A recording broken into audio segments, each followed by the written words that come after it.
Bom dia aos amigos e amigas do Facebook, do canal YouTube, quer dizer. Aqui estou mais uma vez para fazer uma gravação dos escritos que nos foi revelado do período de 6/6 de 2002 a 12/8 de 2009. São 151 capítulos com quase 7.000 versículos. A gente está estudando o capítulo 16 da parte B, né? Um assunto inédito, primeira vez que a gente está divulgando ele, que traz o seguinte tema: chega à terra o tribunal incorruptível de Cristo, trazendo consigo dois tribunais corruptíveis. Esse capítulo ele tem 47 versículos. 48. A gente começou a estudar ele do versículo 1 até o versículo 8. Depois a gente continuou do versículo 9 até o versículo 18. Depois a gente continuou do versículo 19 até o versículo 29. Depois a gente continuou do versículo 30 até o versículo 36. E a gente vai ver se conclui esse capítulo hoje, em nome de Jesus, né? Se não der, não tem problema também não, né? Versículo 37. É a punição de alguns, não justifica o erro de muitos, sem que os justificados faça um real conserto. E uns agem em função de outros que o incitam, com isso todos juntos erram.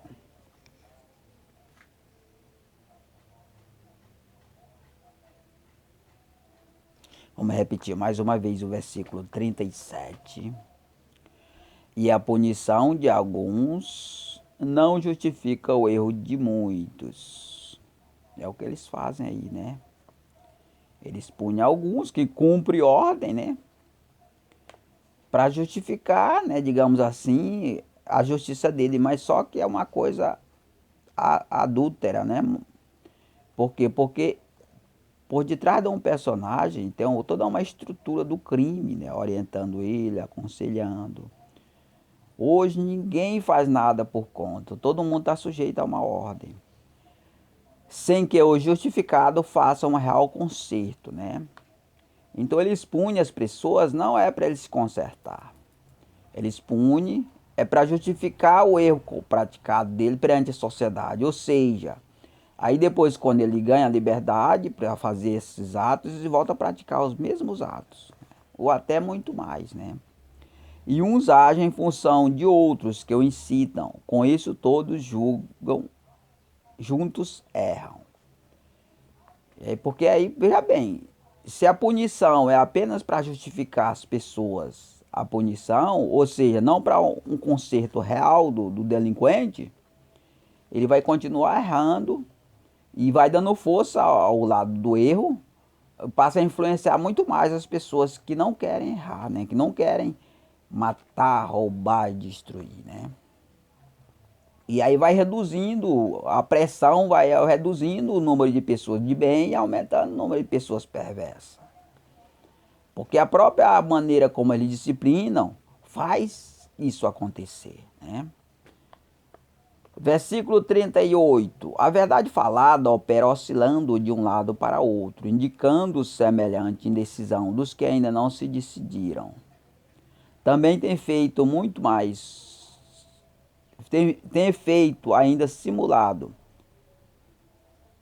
Tem efeito ainda simulado, se identificando como falsa, pela falsificação dos que declinam mais para seu próprio lado do que para o lado da vontade própria de Deus.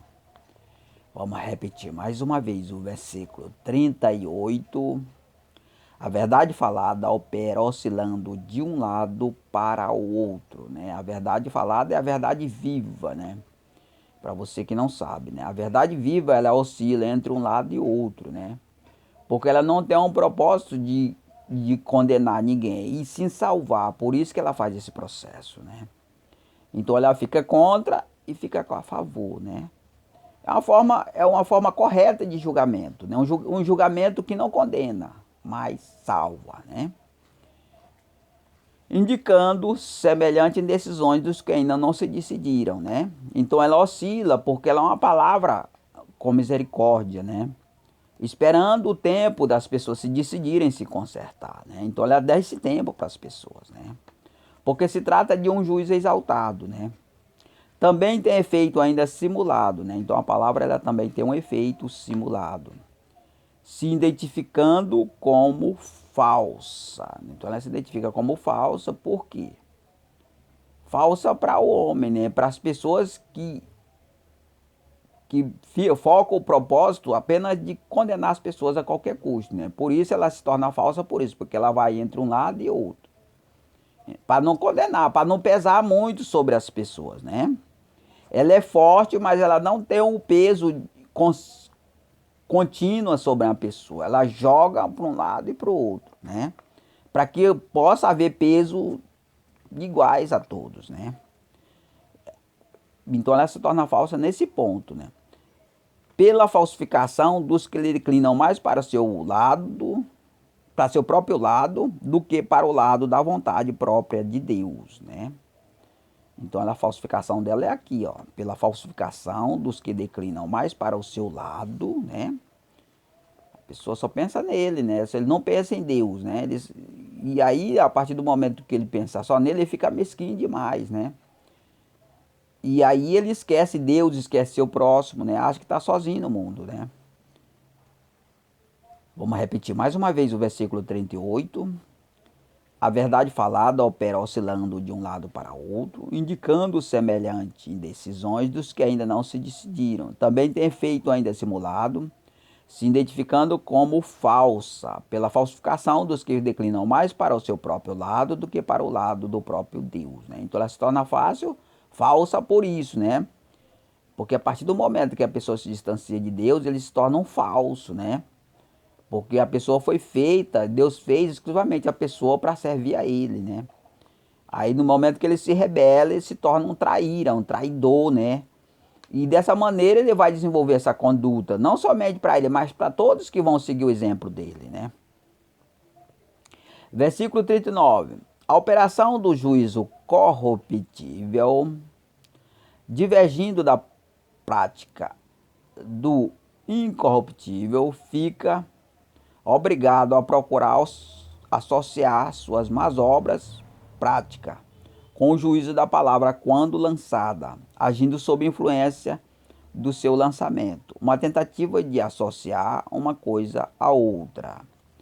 Vamos repetir mais uma vez o versículo 39. A operação do juízo corruptível, esse juízo corruptível aqui é o juízo terreno, né? Como eu já falei, o próprio título já fala, né, que a gente traz também dois juízos corruptíveis, né, que é o juízo anônimo e o juízo oficial, né. Então esses dois juízes a gente traz com a gente porque a gente está na terra, né, e precisa dele, né, para ele operar aqui na terra. Então a operação do juízo corruptível deve, divergindo na prática do incorruptível, a divergência na prática, ou seja, nas obras, não nas palavras, fica obrigado a procurar associar suas más obras práticas com o juízo da palavra quando lançada. Então ele fica obrigado, né? Porque ele está divergindo na prática, né? Nas obras. E aí ele, com o juízo da palavra quando lançada. Então ele procura associar, agindo sob influência de seu lançamento. Então ele procura associar para tentar, né, sabotar, digamos assim, né, através com a sujeira das más obras.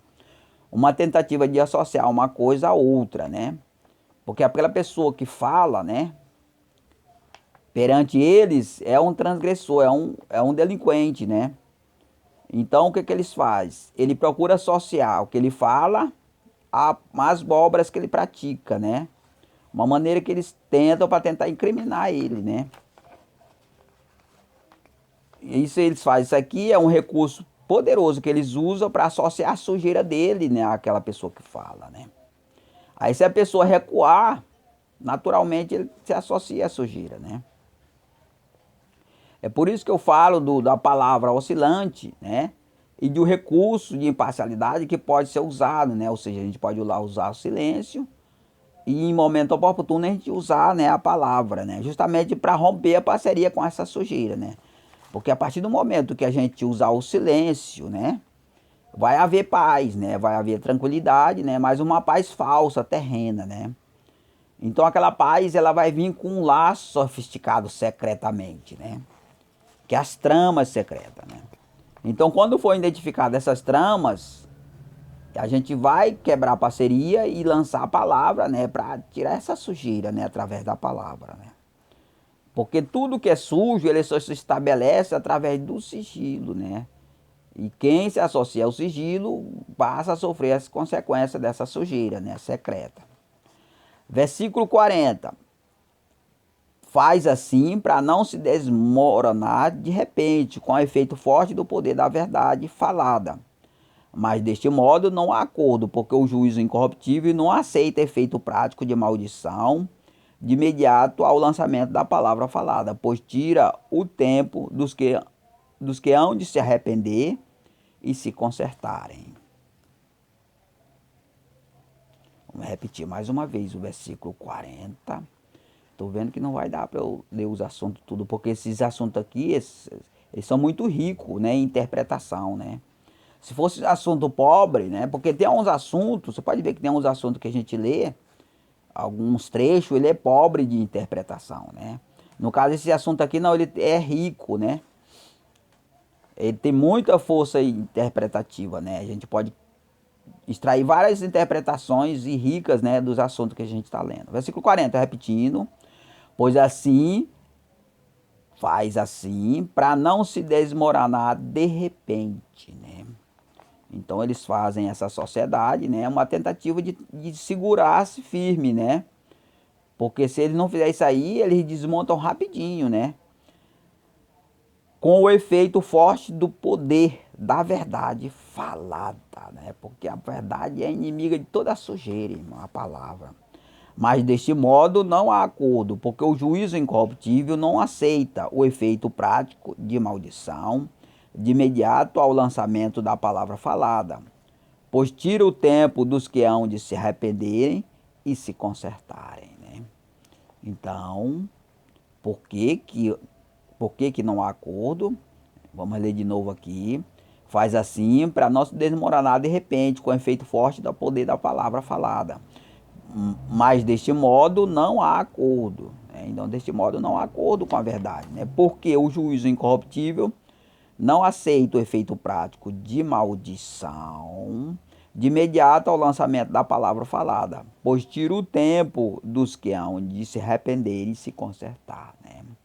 Então, porque o nosso propósito sempre é salvar, né? Então a gente usa esse recurso da palavra numa maneira de repreender as pessoas para que as pessoas se consertem, né?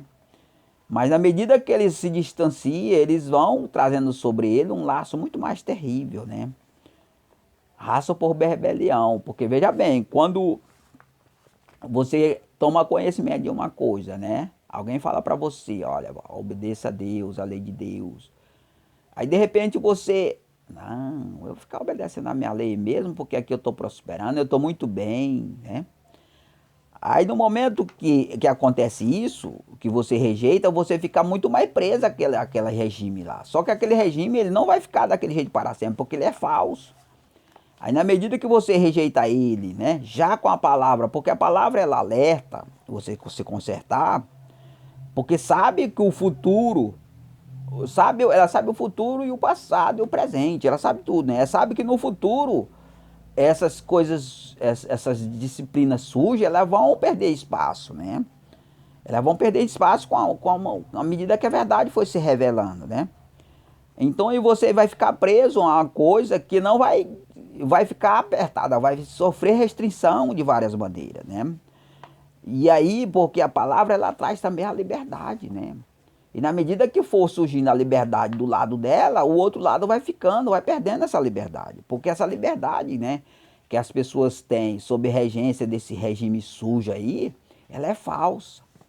Ela é falsa, ela é roubada da própria verdade, né?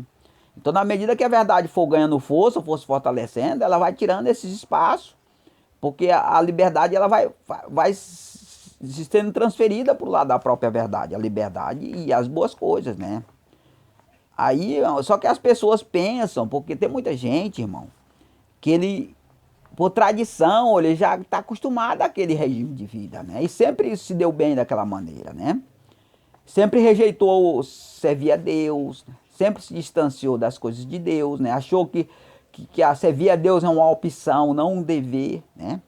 Porque pela lei de Deus, servir a Deus é um dever do ser humano, né?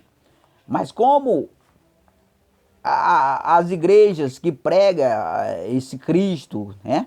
Ela não tem a verdade, né, verdadeira, né? Se revelou agora através do reino de Cristo. Eles conseguem se dar bem se distanciando de Deus, rejeitando a Deus, né?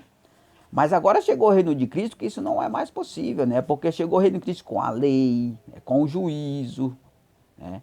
Com uma estrutura própria para você viver independente dessas coisas do mundo, né? A lei, a moeda, né? Tudo próprio, né? A paz, né? O amor, porque tudo isso vem de Deus, né? E por quê? Porque não é possível mais roubar para o lado contrário a essas coisas, né? Porque hoje nós mostramos uma igreja com três doutrinas divididas.